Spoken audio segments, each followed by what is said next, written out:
Bismillahirrahmanirrahim. Assalamualaikum warahmatullahi taala wabarakatuh. Saya Izzuddin daripada Pejabat Parlimen Tambun bersama dengan pengurusi JPKK di JPKK Batu Lapan yang sedang meninjau tempat yang di mana terhakisnya tanah di laluan pelajar-pelajar untuk ke SKPPH. Jadi untuk makluman, pihak Parlimen baru mendapat makluman sendiri daripada guru, wakil guru di sekolah ini berkaitan dengan perkara ini.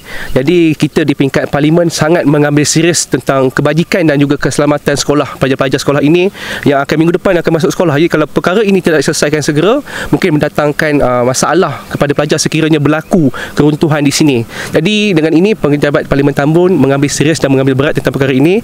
Kita akan menanggung kos sepenuhnya untuk menyelesaikan masalah ini dalam keadaan segera. Yang bersama dengan tindakan ini akan diambil oleh pejabat ICU, Pejabat Pembangunan Negeri Perak lah, untuk menyelesaikan perkara ini. Jadi kita harapkan dengan tindakan segera ini dapat menyelesaikan masalah keselamatan dan juga keruntuhan di sini supaya tak ada pelajar-pelajar yang berlakunya yang kita tidak diingini dekat sini.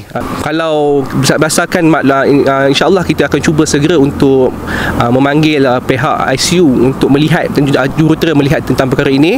Sekiranya perkara ini telah kita dapat nilai berapa kos dan pihak Parlimen akan selesaikan dengan keadaan segera.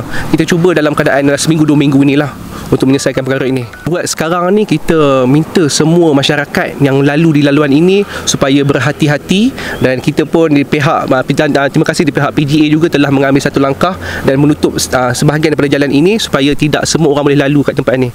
Kalau semua orang lalu kat sini, kalau kita anggarkan kalau lori yang besar, kenderaan berat boleh runtuh terus kita punya jambatan ini.